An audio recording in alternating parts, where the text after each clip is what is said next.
today. Pat yourself on the back. I almost didn't make it here. Jarrett had to come rescue me and Allison. So we were going through MLK like, oh, it's a little flooded. Oh, this is fine. Not fine. Cars are not boats. But we made it. So if you want to, let me intro the band real quick. Let's see, we got Milo on slides. We got Lance on drums. Noel on bass. Okay, stepping up for us, thank you. And some BGVs. And then we got Nolan on guitar. Y'all know who I am by now, probably. I'm Sherry, hi. The vibes are crazy right now. So this first song is perfect. If you want to stand and sing with us, either in body or spirit, this is called Heavy. And it's an invitation to just let go of anything you're holding on to that's weighing you down. 'Cause Lord knows worry doesn't make it better. You know, it's still my favorite pastime. But just let's practice letting it go together.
Brother, are you feeling fearful, sister?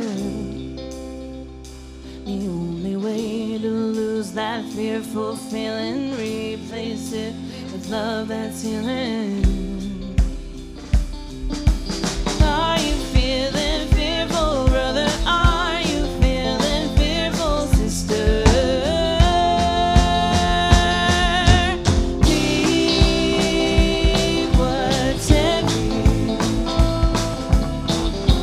What's heavy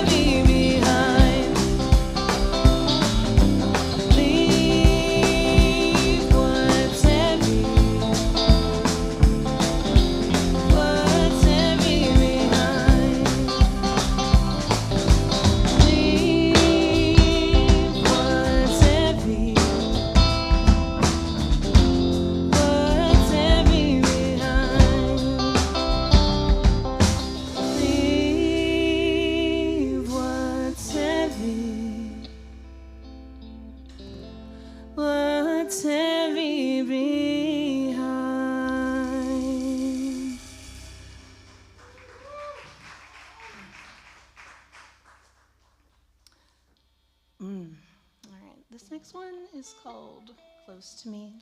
It's a beautiful song, but it's also one that I did used to get a little triggered by, growing up in evangelicalism.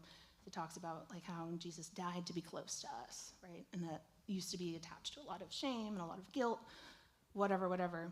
But whatever, your take on that is now, it's just kind of like a remembrance of like God wanted to be close to us, and he was willing to do whatever it took for us to know him, to know peace, and that's a good thing. That doesn't have to be steeped in guilt anymore.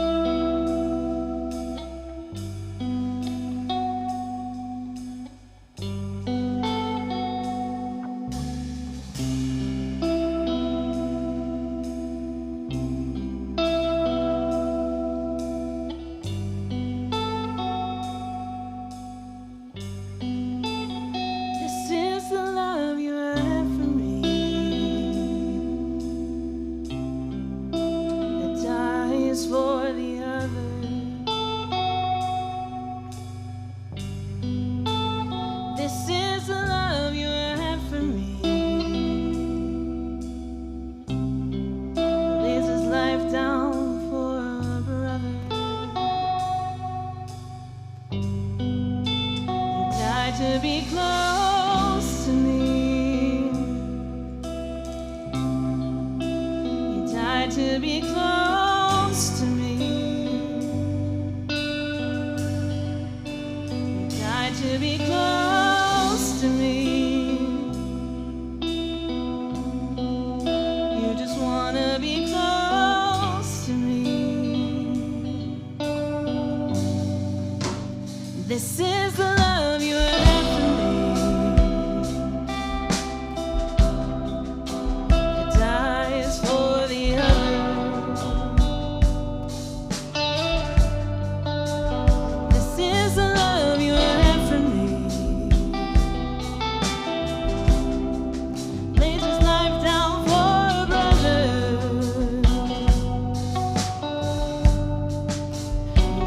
To be close to me.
next one is called Confident, and the verse that resonated with me the most this week was, your laughter scatters my enemies, and you give me joy for my mourning. So whatever you're feeling today, hopefully this can help you feel a little more confident.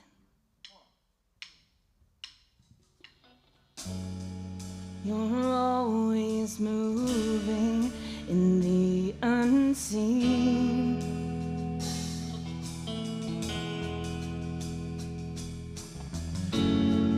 The breath you exhale, sustaining me.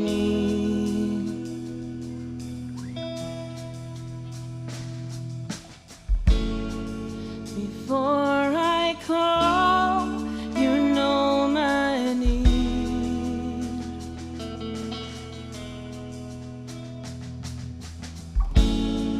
You're always going before me. I'm confident your faithfulness will see me through. My soul can rest, my righteousness is found in you. With every moment left and every borrowed breath, let this be true. That all my heart for all my life belongs to you.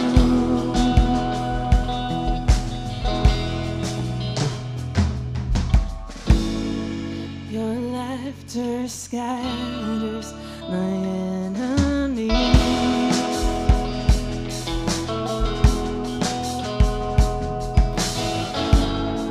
You give me joy for my mourning.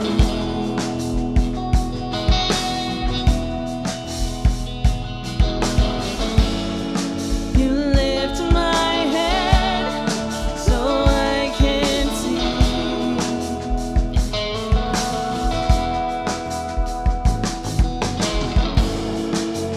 All of heaven surrounding me. I'm confident your faithfulness will see me through. My soul can rest, my righteousness is found in you. With every moment left and every borrowed breath, let this be true. That all my heart for all my life belongs to you.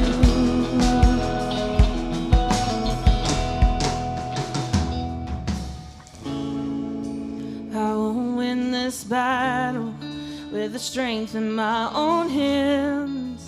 'Cause you're the mountain mover, and only you can. I won't build my life on sinking sand. You're my hope forever, the rock where I stand.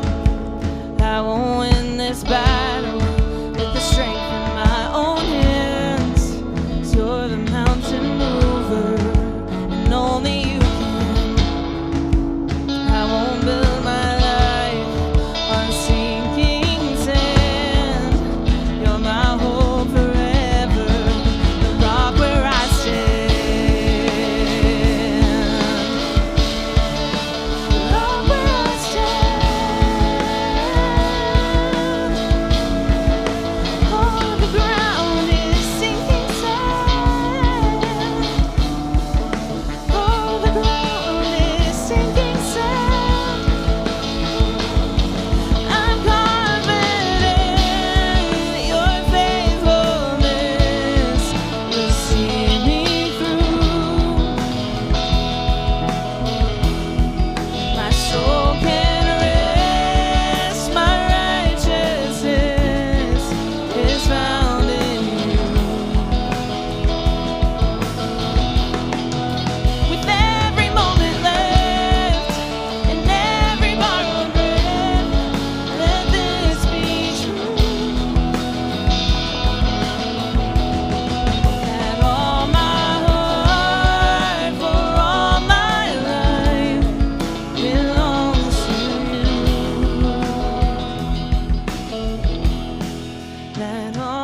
everybody. How's it going? How you doing? Listen, for those of you who maybe walked in a few minutes late, we're throwing up some big-time prayers today. Sherry and Allison's car is probably fine. It's definitely fine. But I did have to pick them up because they had to stop for a second because they may have got a teensy-weensy bit of water in it. But it's fine, right? Yeah. So throw up some prayers for that. And then for anybody else who is dealing with that today, we can pray for them too. Why not? Give yourselves a quick round of applause for being here. I can't believe it. I thought there would be like 6 people here today for sure. So it's really cool that you guys made it out. Story time. As I mentioned, their car is currently stalled. This morning, of all mornings, I woke up a little late. I go out my front door, raining slightly, hop in the car. I picked up the donuts in the pouring rain. Yeah, and I almost died getting them, so make sure you guys eat like at least 3 apiece. Then on the way here, I was able to pick up Sherry and Allison. That's clearly the reason I was late, because I'm a person who believes those sort of things. Just kidding. And then I'm super pumped. The band, at the last minute, we had to make a few changes, and they, got here before I did, and so did, Gabe and Hannah and Kate, and, everything just happened today. And we were, not stressed at all. So thank you, everybody behind the scenes, and thank you, everybody in front of the scenes. Is that what you say? Yeah, cool. Okay. Hey, I'm Jarrett. It's awesome to be here. It's awesome to see you. We would love to connect with you on a deeper level. To do that, go to diff.church. It's going to look something like that right there. And as of last week, if you click events, it'll take you to a schedule, and you can see all the cool stuff that we have going on, which right now is basically just Sunday and Wednesday, church and small group. We do have a couple of interesting Sundays coming up. The 23rd, we're going to do a no music week. About once a month, we kick the band out of here, and we're like, go take a break. We're tired of you. Just kidding. Never. Sometimes. Just kidding. And this time, we haven't 100% decided what we're going to do yet, but I'm leaning towards, we used to do this thing called biography, where people would come up and tell stories around a theme. And if we do that, that means there's going to be people from the seats on stage. And you know the rule. If there's people from the seats on stage, make sure you attend that week. You can always skip the week before or week after when it's just Hannah, and it's no big deal. And then the last week of this month, just like every month, we're going to do brunch again. So if you want to hang out with us, make sure come that day, and we'll probably go to Three Daughters because it's the best. Okay, I think that's everything. While you're at diff.church, you can sign up for the mailing list. You can give. That's it. Thanks for being here. You guys are the coolest. Give Hannah a warm welcome. Thanks, Jarrett. You guys ready for this? Because I'm not. Also, it's freezing in here. Were you guys cold? I turned everything up twice. Maybe it's the Lord. Who knows? You remember last Sunday when I was like, Richard Rohr might be on the menu? Because I read the intro of his latest book, which is called The Tears of Things. I actually had to look up if he meant the tears or the tears, because English is a fun language. And Google said it was the tears, but I've only read the introduction, so I can't really confirm if the robots in the internet are right. But I read the introduction, and it was disrespectful. And it attacked me, and it was also profound, so I got over myself, and now we're going to talk about it. It's apparently a book about prophets and prophecy and speaking the truth to powerful people and how that is crucial for the community of faith, and I can't think of why we would need that at all right now. There are lots of prophetic books in the Bible. I feel like they don't get a ton of airtime in modern church. If they do, it's probably Isaiah, maybe a few verses that are before I formed you in the womb, I knew you, which is not at all what that's about. Whatever you're thinking that meant, it's not. It's not what it means. And the rest of them, there's the major prophets and the minor. There's 17 books in the Old Testament. And there's only 39 total in the Old Testament, and 17 of them are prophetic. So almost half, 45% of the Old Testament is prophetic books. And if we're not counting any of the New Testament as prophetic, which is an argument that we don't have time to get into today, but if you want to later, I'm happy to do that with you.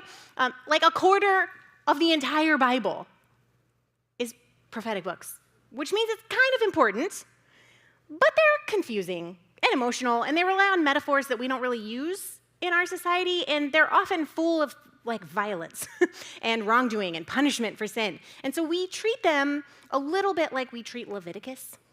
And we're just like, well, what really matters is Jesus. And we're just New Testament people. We're people of the new covenant, and all that matters is we love Jesus, and we just don't need to do that anymore. No. The answer is no. I, first of all, love Leviticus, but I also, we are not New Testament people. We are Old Testament people. And before anyone says that I'm throwing baby Jesus out with the bathwater, I am not, okay? What I mean by that is the New Testament was written over the span of like 50 to 70 years. Like one of your lives. Like Nova was born, she's 5 now, so maybe like one book is written. By the time she's dead, the whole thing's done, pretty much. We're still going to argue about it for a couple hundred years, but like, it's basically written. The Old Testament was compiled over 1,000 years, okay? When I say we are Old Testament people, what I mean by that is the Old Testament follows the children of Israel for hundreds and hundreds of years while they try to figure out what the heck faith actually is, and how they are actually supposed to relate to God and each other, and what this revelation from God that God gave them on Mount Sinai actually means in real life. The New Testament is like, we get this revelation, and people are like, yes, amazing. Some people did not think it was amazing. And then it grew into this family of faith, and then it ends. That's the end of the New Testament. The Old Testament is getting the revelation, and then centuries of people trying and failing, and trying and failing, and trying and failing, and sometimes not trying, just failing, to put that revelation into practice and learn more about who God is. It's been 2,000 years. We're not New Testament people. We are Old Testament people. We got the revelation in like Christmas is coming in a few months. We're going to celebrate beautiful baby Jesus and twinkly lights and all kinds of things, right? And then we are just gonna forget about the fact that we've been trying and failing and trying and failing and trying and trying and failing to learn more about who God is for 2,000 years. We need the prophets. The prophets are for that process. Now, typically in modern church, when we think about prophecy, we think about like foretelling future events. And I'm not gonna say that never happens, but to think that that is the main purpose of the prophets is to entirely miss the point. Like that just reduces a prophet into a fortune teller, and that is not at all what they are. Prophets in the Old Testament are not just crazy-eyed dudes with wild hair who do weird stuff. I mean, some of them are. They weren't all dudes, okay? There's like 37 women that are prophets in the Old Testament. But like, both in Isaiah and Ezekiel, prophets are referred to as watchmen or sentries, like people that have a job to keep Israel honest. Whether they like it or not, they didn't. They didn't like it. It was to keep the ones in power from depending on weapons and money and lies so that they could stay in control. And it was to keep the regular people from believing in the military and the money and the lies, that they would actually be safe if they just went along with all these things. Now, it is true that the prophets told the people of Israel many times that they needed to go back to the covenant that God made with them at Mount Sinai. But why did they do that? A covenant is just like, I don't know, we try to use regular words, but the Bible does not participate in that. A covenant is just like a formal binding agreement between two parties. And so after freeing the Israelites from Egyptian slavery, God makes this covenant, this formal binding agreement with them, gives them the law, including the 10 Commandments. This law is supposed to direct how they live their lives. And, they're not supposed to, like, murder people or lie or steal. This is like morality 101, like just basic law and order. If society at large does not follow this, we just have the purge. Like, at least the majority of society has to agree to abide by this set of things. Otherwise, everything falls apart. And the people agreed. They were like, that sounds great. We would like to not have the purge. Let's follow the law. And then they did not. at all. They did not. They also, this is not even the worst part, right? They weren't like, okay, we see the commandment that says don't lie, but we are going to do that. We're going to lie. No, they substituted purity codes and performative holiness for the spirit of the law, which was meant to help us love each other and live in relationship with each other. They just substituted rules instead of that. They didn't just forget what they promised to do, they forgot how much God cared about them. And so they needed someone to warn them and critique them and show them the way back to God and make them care about justice again. They needed someone to remind them of God's unconditional love. And they needed the prophets to do that. And prophets tell the truth. They don't tell fortunes. They don't like shake a magic ball and they're like, here you go. This is what's going to happen to you. No, they do something much worse. Would you like to know the sentence in the introduction that I found incredibly disrespectful and rude? This is what Richard Rohr says. No one else is your problem. You are your own problem. I was like, how dare you? You are your own problem? Get out of here. What you think is good is often just more of the same things that got you into this mess in the first place. And what you think is bad might be what you actually need. Hate it. But we need to hear it. I think I need to hear it. We all lie to ourselves and each other when it comes to what parts of us are really like on the inside. It is universally human to just completely ignore our own dark side and instead just project all of that onto other people. We'll put all our faults and all our anxieties over there because we like to believe that we are on the right side of things. We like our wars. We like our prejudices. We like having enemies. We will never admit that. But we like it because it makes us feel like just a little bit superior, just a little bit morally better than everyone else. If we can divide everything into good and evil and there's no crossover, then we're obviously on the side of good. We're not evil. And then we're safe, and then we're justified, and then we're okay. But thinking that we are fine, that we don't have exactly the same potential that everyone else does in their hearts as everyone over there, right? That our wars and our violence and our biases are justified and their wars and their violence and their biases are not justified, that is what Isaiah 5:20 speaks to when it says, woe, not like woe, like doom. It means doom.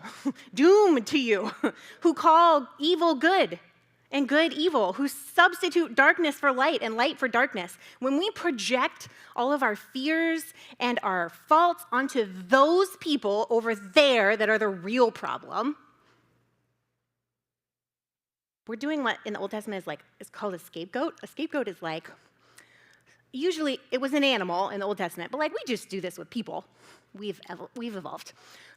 We put unfairly all of our mistakes and wrongs on someone who doesn't deserve it. A scapegoat is someone who carries the marks and the penalties of the sin of people who won't admit they've done anything wrong.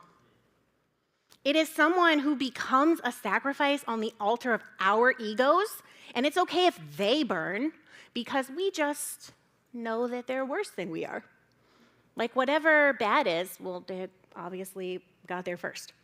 We're back here somewhere. They deserve to be punished. And even if we don't say that, we're like, well, it's just the consequences of their lifestyle and choices.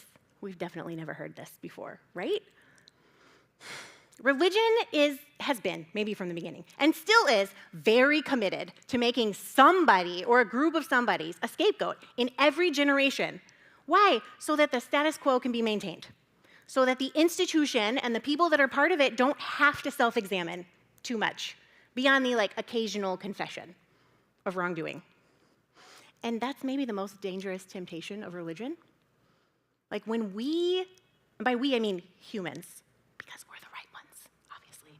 When we get validated by religion, we're just getting all our bases covered because we got saved, right? We were cleansed by the blood of the Lamb. God will forgive us no matter what, which is true, but not the whole story. This is what the prophets are shouting about. And they shout it about religion specifically. They're like, be careful, be careful. What you are doing, what you are substituting for an actual relationship with God is performative. Don't think of yourself more highly than you ought to think. Paul said that in Romans 12. We love to choose sides. Like, we want to believe that we are sinless and pure and orthodox, which is like right belief. And how convenient, right? Because before, it's really funny to me in progressive church, because before, when we were over there with those people who are the problem, we were very right. And they were right, and they told us they were right, and we believed they were right. And then if something happened, or a lot of something happens, and we were like, are we though? I don't know. And then they were like, not anymore, you're not. And so we either left or they kicked us out, or some combination of both. And now we're over here where we are conveniently right. We were like, oh, we were right, and, oh, we're not. But now we are. What? We love to believe that we're right, and we don't have a lot of evidence that that's true. And everyone seems to be very surprised by this, except for the prophets. The prophets in every book are like, why? What do you have in your brain that makes you think that this is fine? There's a story in Exodus 32 about Moses who goes up Mount Sinai, and he's going to receive this revelation from the Lord and the 10 Commandments and all this stuff, right? But he's gone for a really long time, and the children of Israel get very concernicus. And they're like, he's not coming back. Who knows what happened to him on a mountain? We need a God we can see. So they go to Aaron, it's Moses' brother, and they're like, hey, we need a God we can see, make us one. And Aaron is apparently easy to peer pressure. So he's like, okay, fine. So he takes all their jewelry and he makes them a cow, which makes me wonder what they were picturing God looking like. If what they wanted was a baby cow. I know you're not supposed to make images of Yahweh, et cetera, but like, you know somebody had a picture in their head. What were they picturing? Anyways, Moses comes back, he wasn't dead, and he is big mad, and then a lot of shenanigans ensue, one of which is like he grinds up the cow and turns it into powder and makes them drink it. Gross. But his idea is like, you're going to face what you've done. You're going to ingest it. You're going to swallow your own poison so that you won't do this in the future, which did not work at all. Because the rest of the Old Testament is filled with stories of them wandering off in search of other baby cows to worship, and that is not the point of the story. It's just a fun tidbit I wanted you to know. What I want you to remember is this is the very beginning of the entire Israelite religion, okay? It is their first priest. And boy, did he need a prophet. They've been doing this for approximately 12 minutes. And the spiritual leader is already jumping off the deep end so he can stay in the good graces of the people and keep his power and his position. Aaron creates and maintains this religious container. And this is what religious leaders do, right? But Moses makes the container worth preserving by calling him out and calling the people out. Every priest needs a prophet. And the prophets are always concerned about truth and justice. Are we being honest? No, not usually. Are we being honest about our shortcomings? Or are we just like slapping a dry cleaned by Jesus label? When the status quo is not working or when it's actively hurting people, what is needed is that the fundamental conditions and relationships in the group need to be shaken up and turned upside down. And the Catholics have a sacrament of holy orders that are given to priests. Whenever they become priests, they get this sacrament of holy orders, but there's no sacrament of holy disorder. And I find that hilarious because prophecy is listed as the second most important gift in Ephesians 4. It's listed above evangelism. It's like apostles, prophets, then evangelism and teaching and pastoring. Why? Because, bringing people into a corrupt religion that is blind to its own rot might actually be worse than just letting them be. Before we can share our faith, we have to face the ways that we have turned it into performative holiness to make ourselves feel better without actually making us more like Jesus. Before we can feed people with our fruit basket, like we talked about last week, we have to look at the fruit that's in the basket and be like, why is this bad? So that we're healing people and not poisoning them. Why has Christianity as an entity done very little to reform any of the empires that it has slept with throughout history? And it's given its blessing to some of the worst evils in the world? Because the priestly groups, the religious leaders, are just absolutely obsessed with keeping their power and enforcing purity codes and making sure the rituals are done properly, which Jesus and the prophets seem to have little interest in. Over and over again, they're like, you're doing all this stuff and it's meaningless because you suck. That's a Hannah translation.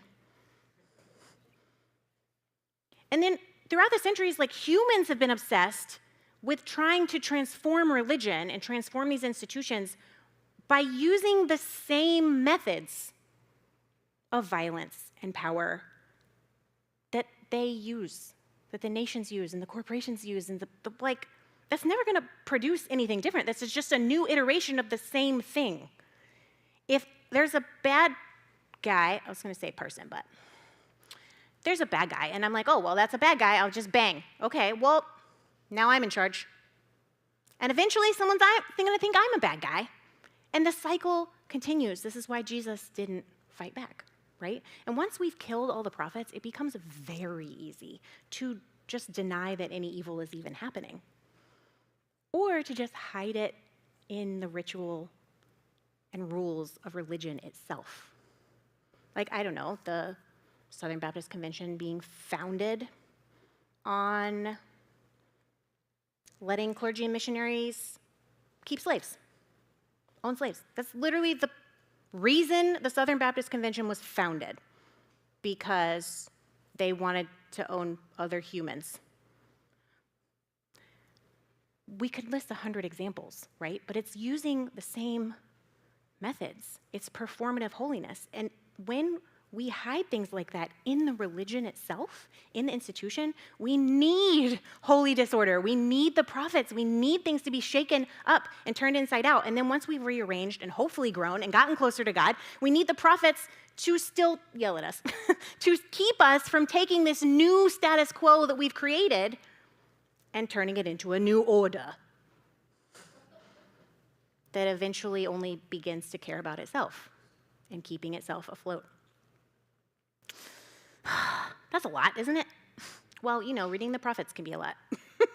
They get real intense, but I find it fascinating because they have this really interesting revolution. It's an evolution. They start like we do. They start with anger and judgmentalism and a bit of a superiority complex. If you read them about how they're the ones with the right answers, who have the word from the Lord, and everyone else is dumb and stupid and wicked, and they're just not obeying what is clearly written. They're not doing it correctly. And then as they face reality and as they face real people in real life, that superiority kind of falls apart because they can't maintain their anger. They can't maintain their judgment because God gives them the ability to see all of these people they are yelling at the way God sees them, as lost children, as sheep that need a shepherd, as people who do not understand what they're doing. And then slowly they become more like God, more patient, more loving, more forgiving, more unwilling to not let Israel turn their back on God, because they had experienced that love themselves and it had transformed them. It was God's love toward them, not their rightness, not their importance, not their correctness, not their status as a chosen one, that made them care so deeply. It was God's love to them that made them care and want desperately for other people to experience the same thing. Richard Rohr says in a Trinitarian worldview, meaning Father, Son, and Holy Spirit, if we have that view of the world, everything is made up of relationship.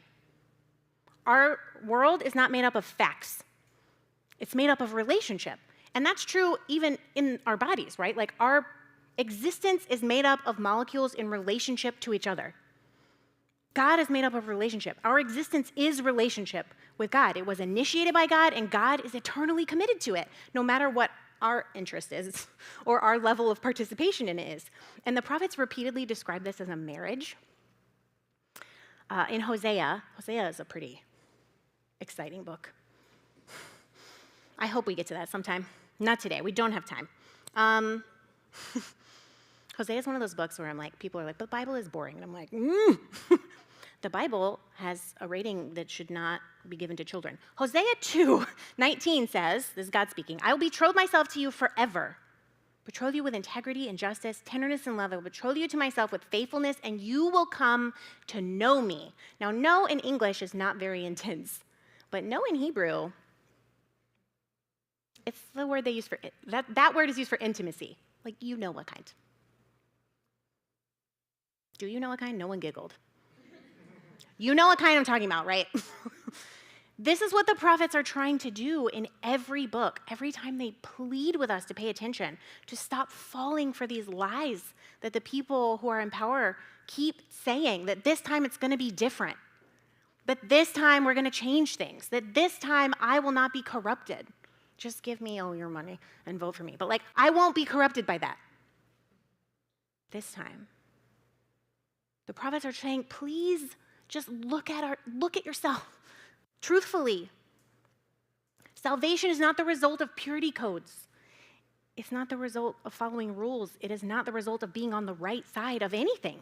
It's found in union with God, who is not just available to be known, but who is already fully committed to this relationship forever, no matter what. Y'all come back up here. The relationship is what heals us. I don't know anyone who has healed their heart and soul and spirit and church trauma and by memorizing facts about the Bible. I don't know anyone who has been healed of anything by believing correct things. I don't know anyone who has been healed by memorizing a Bible verse. I certainly don't know anyone who has been healed of anything by pointing out all of the sins of other people or performing the rituals of religion perfectly. Because none of that is where God is. The relationship that God has already agreed to, that God has already initiated, that God has already sworn God will never give up on, that is what heals our souls. Hosea 14:4 says, I will heal their disloyalty. I will love them with all my heart. And I love that those are the same sentence. It is being in the presence of God's love that changes us. It makes us more like Jesus, that gives us instant access to eternity. To receive God's love, to experience God's love, is to experience infinity in little doses, which we tend to just call days or hours or minutes. We can't really prove them. It's hard to account for them. They just kind of add up as we get older, and the older you get, the faster they add up. But they keep adding up as long as we're open to it. And even one dose, like 1/10, 1/100th of infinity, is still infinity. It's still immeasurable. It's still more than we need. Jesus called it a mustard seed.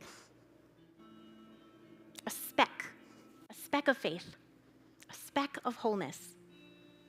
Just one speck of love that is more powerful and more transformative and more healing than any doctrine or belief or ritual or rule could ever be.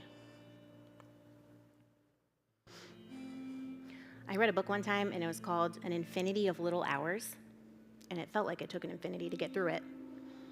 It was about something clearly important, but the title has like always stuck with me, and it's annoyed me because part of that book was like, our lives are an infinity of little hours, but it doesn't seem like we have an infinity of them, does it? We have just so many. And none of us know exactly how many we have. But maybe what we have is infinity in every hour, in every moment that we choose to be present, to be open to God, to let in the unconditional, unrelenting love. Then we're given a glimpse of the life eternal, where the tears of all things, even our own, are wiped away. and we're finally alive in the never-ending goodness of God. We have 2 more songs, if you'd like to stand and sing with us, and then I will come back and give you a benediction.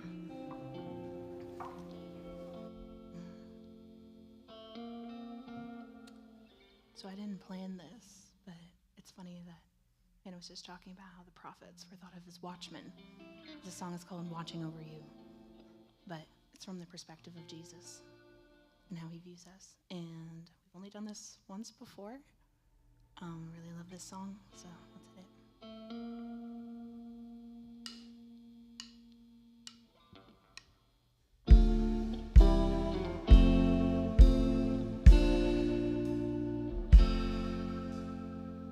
When they made you bow your head in shame, when they justified it in my name, when the lions fed and the wolves were fed.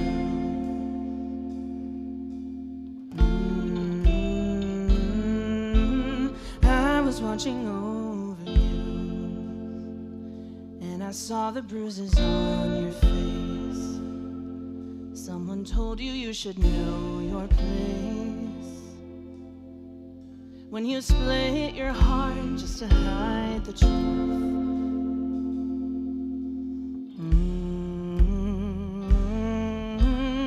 I was watching over you,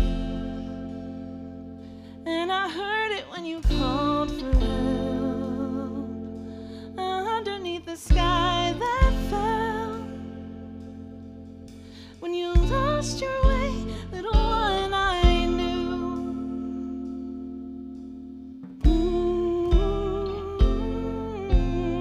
I was watching over you. I will love you even if you stray. You are more than just your worst mistakes. And your darkest secrets, I forgave them too.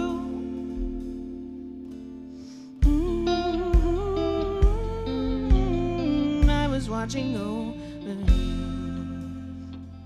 and I heard it when you called for help. Underneath the sky that fell, when you lost your way, little one, I knew.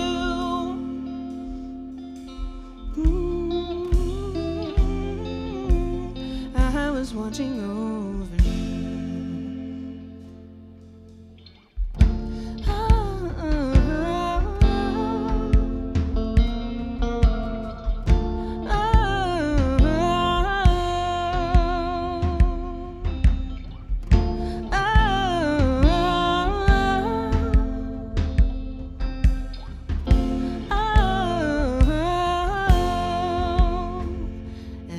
You thought I didn't care. Even silence is an answered prayer.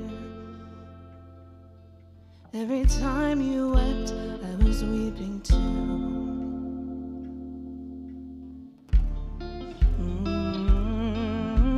I was watching over you. And no matter what the devil steals, one day all these wounds will heal. And the road is hard, but I'll get you through.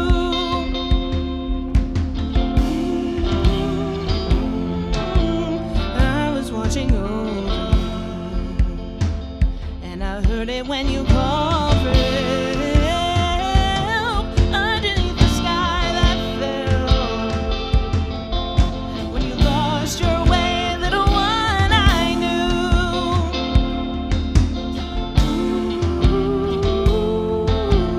I was watching over you. I was watching over you.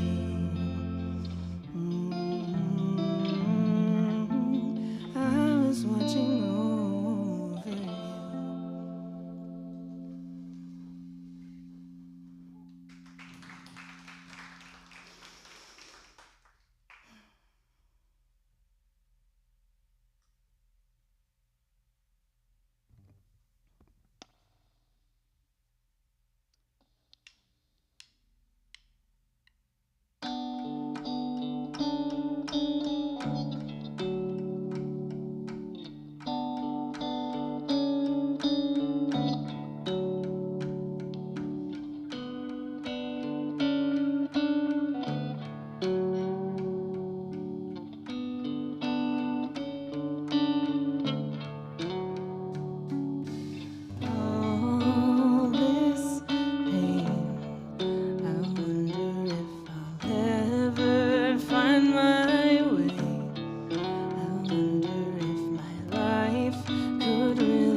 can be seated. Let me give you 2 examples of how I was the problem this week. It's the end of summer, and the children are feral. And one day this week, all the days this week, but one day in particular, they were just they woke up and chose violence. Like, Noah was trying to punch his sister. Nova was wailing anytime he got near her. And I was like, y'all need to cut it out. You are making me crazy. And then Richard Rohr in my head was like, no one else is your problem. You are your own problem. Which in my head meant, this is not working. Do something different. Stop doing the same thing and thinking you're going to get a different result. So I changed my clothes because I was wearing something mildly scratchy, so obviously that had to go. I gave myself a snack. I put in my earplugs. And I packed everyone up and we went to the splash pad where they could fight the water and not each other. And we had a great day because we did something different. Another time this week, someone said something to me which I felt was rude. And so then I spent, 3 hours thinking about it, as you do. It's a spiritual gift, overthinking. And then Richard Rohr in my head was like, no one else is your problem. You are your own problem. Is that what they meant? And I was like, I don't know. Well, go ask them. What? I'm not gonna do that. Go ask them if they meant to be mean? No. Okay, well then cut it out. I went and asked. That's not at all what they meant. It's a waste of 3 hours of my life. If it's not working, do something different. If you're feeling crazy this week, do something different. If faith isn't as accessible to you as you'd like it to be, do something different. Try something different. If when you open the Bible, it gives you anxiety, go to the beach instead and listen to God. If going to the beach gives you anxiety, I don't think the Bible's the answer. But maybe for you it is. That's the whole point of the prophets. They're saying something so beautiful is available to you, but you don't have it because you just keep doing the same thing. So don't.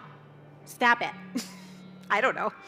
I gave you 2 examples where I stopped, but not 700 where I didn't. So, I'm not up here being like holier than you. I'm probably worse than you, and I definitely will be until school starts again. So it's just like I'm a human, and you're a human, and we're all doing this together. But try. Let's pray. Loved ones, may you welcome the holy disorder that loosens your grip on power and control and opens your hands to grace. May you have the courage to look at yourself and tell the truth.